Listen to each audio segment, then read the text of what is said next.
The morning sun cast long shadows across the marble steps of Raven's Hollow Palace as Prince Alexander adjusted his ceremonial uniform one final time. Today marked the 20th anniversary of his father's coronation, and the entire kingdom of Valdoria had gathered to celebrate King Edmund's reign. The prince's fingers trembled slightly as he straightened his golden sash, a nervous habit he had never quite outgrown despite years of public appearances. From his window overlooking the grand courtyard, Alexander could see thousands of citizens filling every available space. Colorful banners fluttered in the gentle breeze, and the sound of the royal orchestra tuning their instruments drifted up from below. Yet something felt different about this celebration, something he couldn't quite place his finger on. Queen Isabel had been acting strangely for weeks. Alexander first noticed it during the weekly family dinner 3 Sundays ago. She had barely touched her food, her usually bright eyes seemed distant, and she kept glancing nervously at King Edmund whenever she thought no one was looking.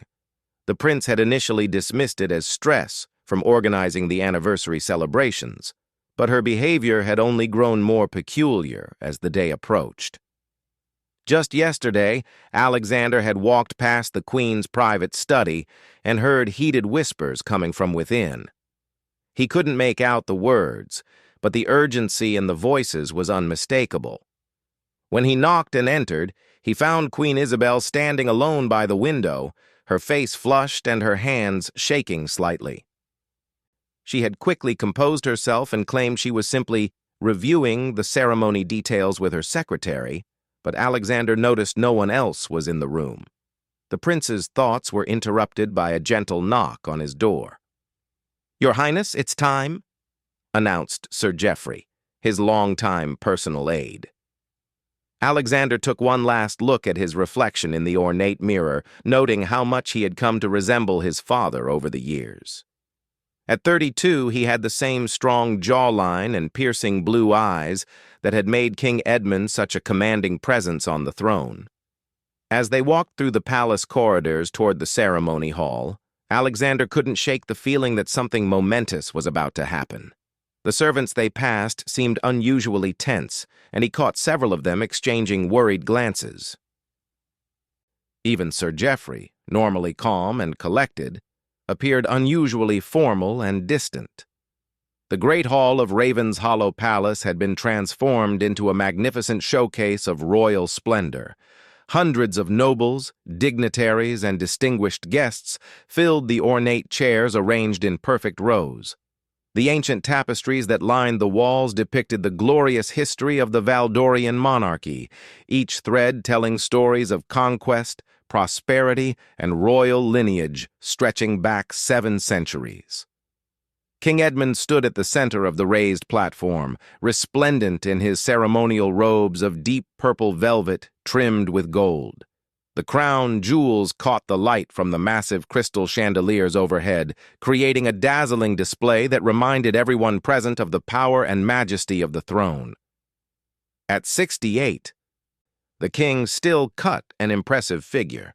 Though Alexander had noticed his father seemed more tired lately, his movements slightly slower than they once were. Queen Isabel stood to the king's right, wearing an elegant emerald gown that complemented her auburn hair perfectly. She had been King Edmund's second wife for 15 years now, having married him when Alexander was 17. Though their relationship had started amid some controversy, she had proven herself a devoted queen and a caring stepmother. But today, even from across the room, Alexander could see the tension in her shoulders and the way she kept clasping and unclasping her hands. The ceremony began with the traditional reading of the royal proclamation, followed by speeches from various ministers and foreign ambassadors. Each speaker praised King Edmund's wisdom, his dedication to the people of Valdoria, and the prosperity the kingdom had enjoyed under his rule. The applause was thunderous after each address, and the king acknowledged each tribute with gracious nods and warm smiles. Alexander found himself studying his father more closely than usual during the proceedings. There was something about the king's demeanor that seemed forced, as if he were putting on a performance rather than genuinely enjoying the celebration. His smiles appeared practiced, almost mechanical, and Alexander noticed his father's left hand occasionally trembled when he thought no one was watching. When it came time for Prince Alexander to deliver his speech, he approached the podium with measured steps. The crowd fell silent in anticipation, and he could feel the weight of hundreds of eyes upon him. He began with the prepared remarks about his father's achievements and the bright future of Valdoria, but as he spoke, his gaze kept drifting to Queen Isabel. The queen's face had grown increasingly pale as the ceremony progressed, and Alexander could see beads of perspiration on her forehead, despite the cool temperature in the hall. She seemed to be struggling with some internal conflict, her eyes darting between the king and the exits as if she were calculating escape routes. Whatever secret she was keeping was clearly causing her tremendous distress. As Alexander concluded his speech to enthusiastic applause, he made a decision that would change everything. Instead of returning directly to his seat, he walked over to his father and extended his hand in a gesture of respect and solidarity. It was an unplanned moment, but something deep inside urged him to make this physical connection with the king. King Edmund's eyes lit up with genuine warmth for the first time all day as he reached out to grasp his son's hand. The moment their palms touched, Alexander felt something that made his blood run cold. His father's hand was burning with fever, and beneath the fabric of the ceremonial gloves, the prince could feel something that shouldn't be there. A series of small, hard bumps along the king's palm and fingers. The handshake lasted only a few seconds, but in that brief contact, Alexander realized with horrifying clarity what Queen Isabel had been hiding. The strange behavior, the secretive meetings, the constant worry. It all made perfect sense now. His father was seriously ill, and the queen had been desperately trying to conceal the truth from the kingdom and perhaps even from the king himself. Alexander managed to maintain his composure for the remainder of the ceremony, but his mind was racing with questions and fears. How long had his father been sick? How serious was the condition? Did the king know about his illness, or had Queen Isabel been shielding him from the diagnosis? And most importantly, what did this mean for the future of Valdoria? As the formal proceedings came to an end and the guests began to move toward the reception hall, Alexander caught Queen Isabel's eye across the room. The look that passed between them confirmed his suspicions. She knew that he knew. Her face had gone completely white, and her hands were visibly shaking now. She mouthed a single word that only he could see. "Please." The prince found himself at a crossroads that would define not only his own future, but the fate of the entire kingdom. Should he confront the queen immediately and demand answers? Should he speak directly to his father about what he had discovered? Or should he remain silent and allow whatever plan Queen Isabel had been orchestrating to continue? The weight of the crown had never felt more real to Alexander than it did in that moment. He realized that the carefree days of his youth were officially over, and the responsibilities of leadership were about to fall squarely on his shoulders much sooner than anyone had anticipated. The kingdom of Valdoria was about to face its greatest challenge in decades, and Prince Alexander was the only one who truly understood what was coming. As he stood in the great hall, surrounded by celebration and pageantry, Alexander made a silent vow that he would protect both his father and his kingdom, no matter what sacrifices that might require. But first, he needed to understand exactly what Queen Isabel had been hiding and why she had chosen to bear this burden alone. The answers to those questions would change everything, and Alexander knew there was no turning back from the path that lay ahead. The royal secret was about to be revealed, and with it would come consequences that none of them could have imagined. The reception hall buzzed with animated conversation as nobles and dignitaries mingled over crystal glasses of champagne and elaborate hors d'oeuvres. Prince Alexander moved through the crowd with practiced ease, accepting congratulations and making polite conversation. But his mind remained fixed on the shocking discovery he had made just an hour earlier. Every few minutes, his eyes would seek out Queen Isabel across the room, and each time he found her looking more distressed than before. The Queen had positioned herself near the grand piano, engaging in what appeared to be casual conversation with the wives of several ambassadors, but Alexander could see the strain in her forced smile. She kept glancing toward King Edmund, who was holding court near the tall windows overlooking the palace gardens, seemingly oblivious to the medical crisis his son had just uncovered. As the evening wore on, Alexander found his opportunity when he noticed Queen Isabel slip away from the main gathering and head toward the palace library. He waited a few minutes before excusing himself from a conversation with the Duke of Meridian and following her path through the ornate corridors lined with portraits of his ancestors. The library was one of Alexander's favorite rooms in the palace, with its soaring ceilings and floor-to-ceiling bookshelves filled with leather-bound volumes collected over centuries. Moonlight streamed through the tall arched windows, casting long shadows across the Persian rugs that covered the polished marble floor. He found Queen Isabel standing at the far end of the room, her back to the door, staring up at a painting of his late mother, Queen Victoria. "I wondered when you would come," Isabel said quietly without turning around.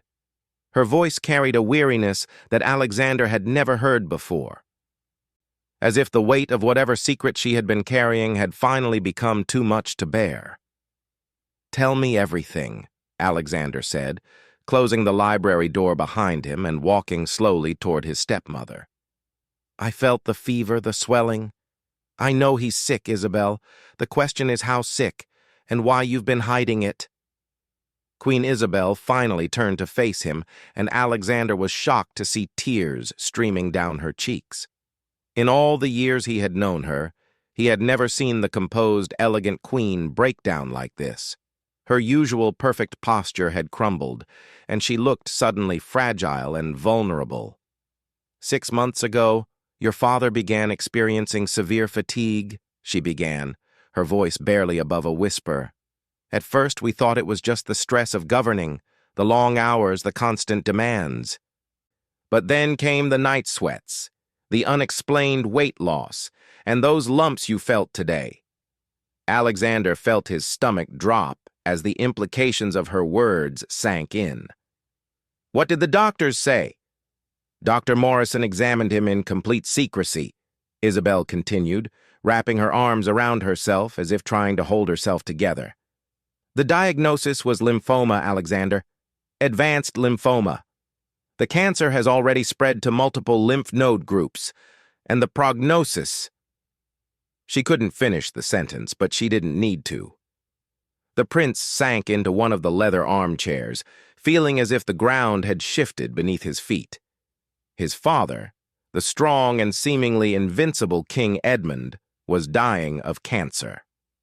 The man who had ruled Valdoria with wisdom and strength for 20 years, who had seemed immortal in Alexander's eyes, was facing a battle he might not win. "How long does he have?" Alexander asked, though he dreaded the answer. "With aggressive treatment, perhaps 18 months to 2 years, Isabel replied, sitting down across from him. "Without treatment, maybe 6 months. But here's the thing, Alexander. Your father doesn't know.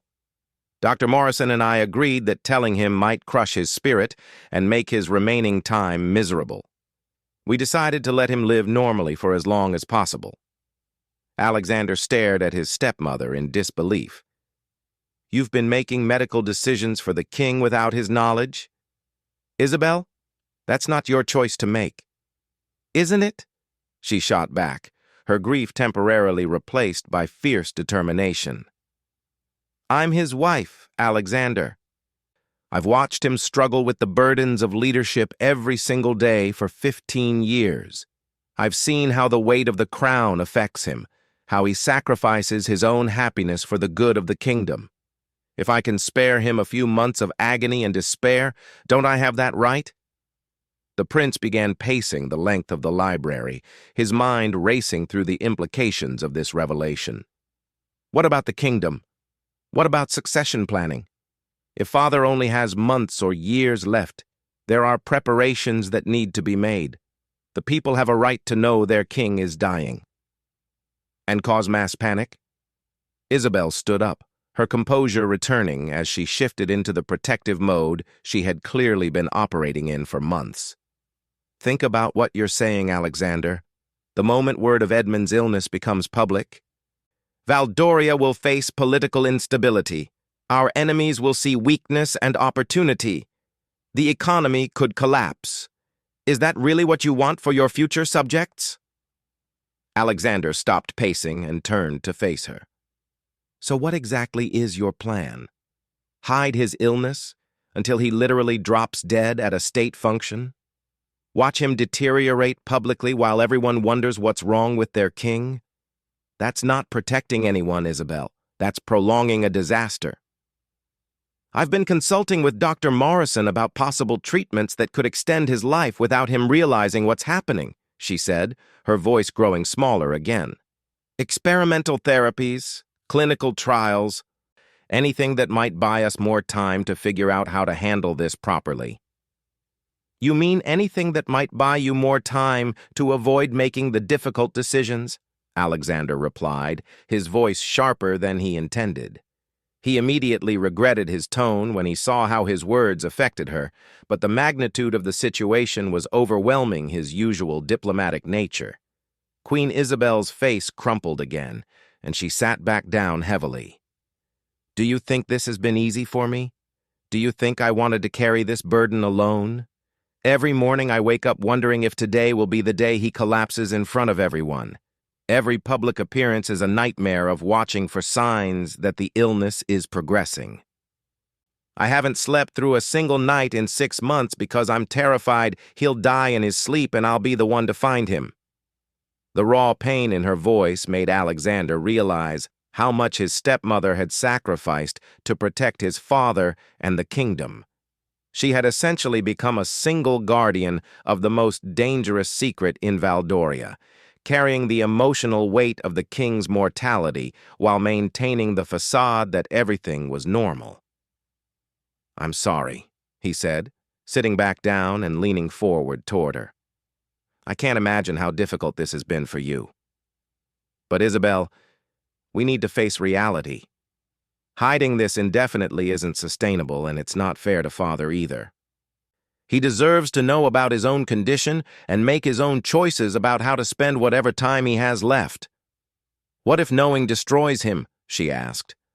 What if the knowledge of his mortality makes him give up entirely? Your father has always been a fighter, but he's also deeply aware of his responsibilities. If he knows he's dying, he might feel obligated to abdicate immediately, and you're not ready for that level of responsibility yet. Alexander felt a chill at her words because he knew she was right. Despite years of preparation and education in statecraft, the thought of assuming the throne under these circumstances terrified him. He had always imagined his father would reign for another decade or more, providing guidance and wisdom as Alexander gradually took on more responsibilities. The prospect of becoming king while dealing with his father's death was overwhelming. That's exactly why we need to start preparing now, he said, trying to convince himself as much as her. If we tell father about the diagnosis, we can work together to create a transition plan. He can begin delegating more authority to me gradually, and we can start preparing the kingdom for eventual succession without causing panic. Isabel shook her head. You don't understand, Alexander. The cancer is affecting his judgment already. Dr. Morrison says the disease can cause cognitive changes, mood swings, difficulty concentrating. Some days your father is sharp as ever, but other days... She trailed off, staring at her hands. Other days what? Other days he forgets things. Important things. Last week he couldn't remember approving a trade agreement with Astoria, even though we spent hours discussing it just 2 days earlier. Yesterday he called me by your mother's name during a private moment. The illness is already changing him, and telling him the truth might accelerate that process. Alexander felt the weight of leadership settling on his shoulders like a heavy cloak. No matter what decision he made, there would be consequences for everyone he loved and millions of people he had sworn to serve. If they told his father the truth, it might destroy his remaining quality of life and potentially destabilize his mental state. If they continued hiding the illness, they risked a public health crisis that could damage the monarchy's credibility forever. "There's something else," Isabel said quietly, interrupting his thoughts. "Dr. Morrison thinks your father may have been experiencing symptoms for longer than 6 months. Some of the policy decisions he's made recently, the ones that seemed out of character, they might have been influenced by the early stages of the disease." This revelation hit Alexander like a physical blow. If his father's judgment had been compromised for an extended period, it raised questions about the legitimacy of recent governmental actions. How many laws had been passed, treaties signed, and appointments made by a king whose mental faculties were being undermined by cancer? "We need to review everything," Alexander said, running his hands through his hair. "Every major decision from the past year at least. If there are policies that need to be reversed or agreements that need to be renegotiated, we need to identify them now before the situation gets worse." "I've already started that process quietly with Sir Geoffrey," Isabel admitted. "He doesn't know about the diagnosis, but I told him I was concerned about the king's workload and wanted to ensure nothing important had been overlooked. So far, we haven't found anything that poses an immediate threat to the kingdom, but there are several trade agreements that seem unusually favorable to foreign interests." Alexander stood up and walked to the window, looking out at the palace gardens where his father had taught him to ride horses 25 years earlier. The weight of the crown had never felt more real than it did in this moment. He was about to become responsible not just for his father's legacy, but for cleaning up any mistakes that the illness had already caused and preventing future ones. "We tell him," Alexander said finally, his voice carrying a strength he didn't feel. "Tomorrow morning, after the last of the anniversary guests have departed, we sit down with Father and Dr. Morrison, and we tell him everything.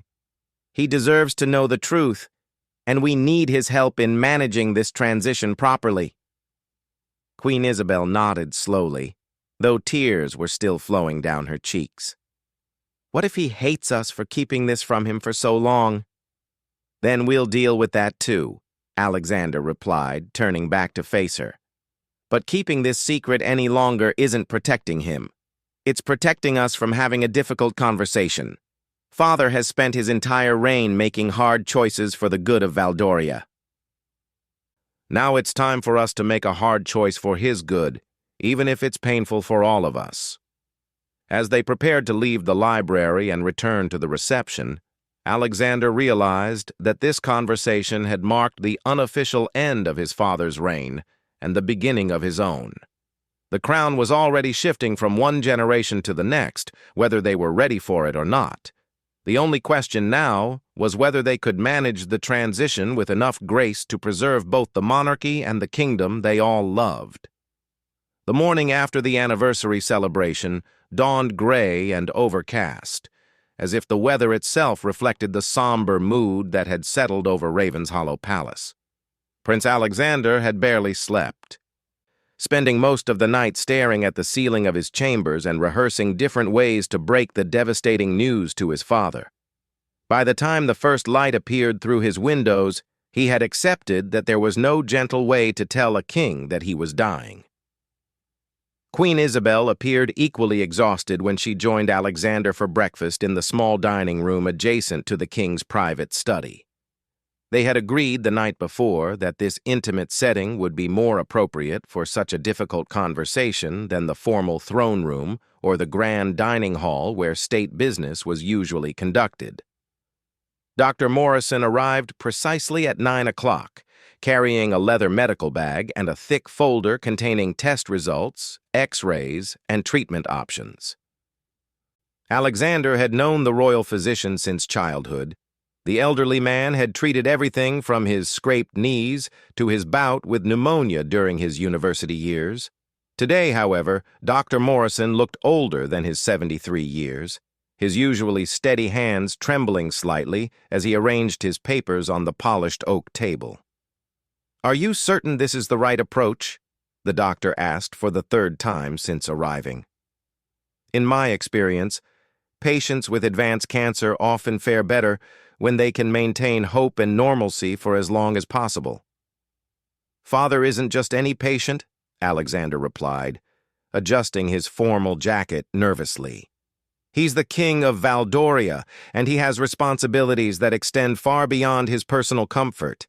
If his judgment is being affected by the disease, then every day we delay this conversation puts the kingdom at risk." King Edmund entered the room at exactly 9:15, as was his custom for all scheduled meetings. Despite the late night of celebration, he appeared refreshed and energetic, though Alexander now noticed the subtle signs he had missed before. The slight tremor in his left hand, the way he favored his right side when walking, and the almost imperceptible pause he took before sitting down, as if the simple motion required extra effort. "Good morning, everyone," the king said with his characteristic warm smile. "I trust you all enjoyed last night's festivities as much as I did. It was wonderful to see the kingdom come together in celebration." He paused, looking around the table at their serious expressions. "Though I must say, you all look rather grim for the morning after such a successful event. Is there urgent state business we need to discuss?" Alexander exchanged a meaningful glance with Queen Isabel, who nodded almost imperceptibly. This was the moment they had been dreading, the point of no return that would change everything for their family and their kingdom. "Father, please sit down," Alexander said, his voice steadier than he felt. "We have something very important to discuss with you, and it's not going to be easy to hear." King Edmund's expression shifted from curious to concerned as he took his seat at the head of the small table. His sharp blue eyes, so similar to Alexander's own, moved between his wife and son, clearly sensing that whatever was coming would be significant. "6 months ago, you began experiencing some health issues," Queen Isabel began, her voice carefully controlled. "The fatigue, the night sweats, the weight loss. Do you remember asking Dr. Morrison to examine you?" "Of course I remember," the king replied, though Alexander caught the brief flicker of uncertainty in his eyes. "He said it was probably just stress and overwork. Recommended I take more rest, delegate some responsibilities. Nothing serious." Dr. Morrison cleared his throat and opened his folder. "Your Majesty, I'm afraid I wasn't entirely forthcoming about the results of those tests. At Queen Isabel's request, I agreed to conduct additional examinations without alarming you until we had a complete picture of your condition." King Edmund's face went very still.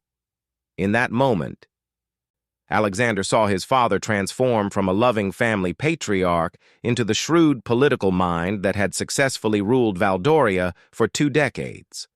The king's eyes narrowed slightly, and when he spoke, his voice carried the authority that had negotiated treaties and commanded armies. "Exactly what kind of condition are we discussing, Dr. Morrison?"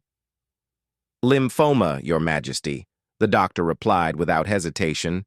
"Specifically, stage 4 non-Hodgkin's lymphoma. The cancer has spread to multiple lymph node regions throughout your body, which explains the swelling Prince Alexander detected during yesterday's ceremony." The silence that followed was deafening. King Edmund sat perfectly motionless for what felt like an eternity, his gaze fixed on some point beyond the windows that overlooked the palace gardens. Alexander could hear his own heartbeat in the quiet room, and he wondered if his father was experiencing the same crushing sense of the world shifting beneath his feet that he had felt the night before. "How long?" the king asked finally, his voice barely above a whisper. "With aggressive treatment, possibly 18 to 24 months, Dr. Morrison replied. "Without treatment, perhaps 4 to 6 months, The disease is advancing rapidly, and I'm afraid we're past the point where curative treatment is possible. We're looking at management and quality of life at this stage." King Edmund closed his eyes and took a deep breath. When he opened them again, Alexander was startled to see not despair or fear, but something that looked almost like relief. "I thought I was losing my mind," his father said quietly. "The forgetfulness, the difficulty concentrating, the moments when I couldn't remember conversations from just days before. I was terrified that I was developing dementia like my grandfather did. At least now I know there's a reason for the confusion." "The cognitive symptoms can be managed with medication," Dr. Morrison offered. "We can also adjust your schedule to work around your good days and bad days, maximize your clarity during important meetings and decisions." "No," King Edmund said firmly, his voice regaining some of its usual strength. "No more management, no more hiding, and no more lies, well-intentioned though they may have been." He looked directly at Queen Isabel. "My dear, I understand why you thought keeping this from me was the right choice, but you should have trusted me to handle the truth." Tears spilled down Isabel's cheeks as she reached for his hand. "I was so afraid it would break you. I couldn't bear the thought of watching you suffer with the knowledge of your own mortality." "Do you think I haven't been thinking about mortality every single day for 20 years? Edmund asked gently. "Every time I make a decision that affects millions of people, every time I send soldiers into harm's way, every time I sign a law that will outlast my lifetime, I'm acutely aware that my time is limited. Learning that it's more limited than I hoped doesn't change my fundamental responsibilities." Alexander felt a surge of pride in his father's response, but also a growing dread about what those responsibilities might now require. "What do you want to do, Father?" King Edmund stood up and walked to the window, looking out at the kingdom he had devoted his life to serving. "First, I want to review every major decision I've made in the past year, with complete honesty about my mental state at the time. If the illness affected my judgment on any significant matters, we need to identify and correct those mistakes immediately." "Isabel and Sir Geoffrey have already begun that process," Alexander said. "So far, we haven't found anything that poses an immediate threat, but there are several trade agreements that might need renegotiation." "Good," the king nodded approvingly. "Second, I want to begin transferring more authority to Alexander immediately. Not a formal abdication yet, but a gradual transition that will prepare both him and the kingdom for eventual succession." "Father, you don't have to," Alexander began, but the king held up a hand to stop him. "Yes, I do. This isn't about what I want, Alexander. This is about what's best for Valdoria. If I have 18 months of good time left, I intend to use every day of it to ensure you're ready to rule. If I only have 6 months, then we have no time to waste on sentiment." Dr. Morrison leaned forward. "Your Majesty, with respect, the stress of intensive transition planning might actually accelerate the progression of the disease. If you could maintain a lighter schedule—" "Doctor," the king interrupted, "I appreciate your medical expertise. But I didn't become king to live the longest possible life. I became king to serve this kingdom to the best of my ability for as long as I'm able. If working harder means I have fewer months, but leave behind a more stable succession, that's a trade I'm willing to make." Alexander felt the weight of the crown settling more heavily on his shoulders with each word his father spoke. The theoretical future he had been preparing for his entire life was suddenly becoming an immediate reality, complete with all the overwhelming responsibilities and impossible decisions that came with absolute power. "There's one more thing," King Edmund said, turning back to face them. "We need to decide when and how to inform the kingdom about my condition. The people have a right to know their king is dying, but the announcement has to be managed carefully to prevent panic and maintain political stability." "What if we don't tell them?" Queen Isabel suggested quietly. "What if we simply begin the transition gradually, with you remaining as king but Alexander taking on more visible responsibilities. The public would assume it's normal preparation for eventual succession. And when I inevitably become too ill to appear in public? The king asked. When I start making obvious mistakes or forgetting important information during state functions? The speculation and rumors would be far more damaging than the truth. Alexander had been thinking about this exact problem since his conversation with Isabel the night before. What if we announce that you're voluntarily beginning to reduce your workload to allow for my increased involvement in governance? We could frame it as evolution rather than crisis. Succession planning rather than health emergency. That might work for a few months, his father agreed. But eventually we'll need to be more honest. A king who's obviously dying can't maintain credibility indefinitely. The conversation continued for another 2 hours as they worked through the practical implications of King Edmund's diagnosis. They discussed everything from the line of succession to the potential impact on international relations, from the economic ramifications of political uncertainty to the personal toll that the next months would take on their family. By the time Dr. Morrison departed with a detailed treatment plan and a schedule for regular monitoring, they had established a framework for managing both the king's illness and the kingdom's future. It wasn't a perfect plan, there were too many unknowns and variables for that, but it was a beginning.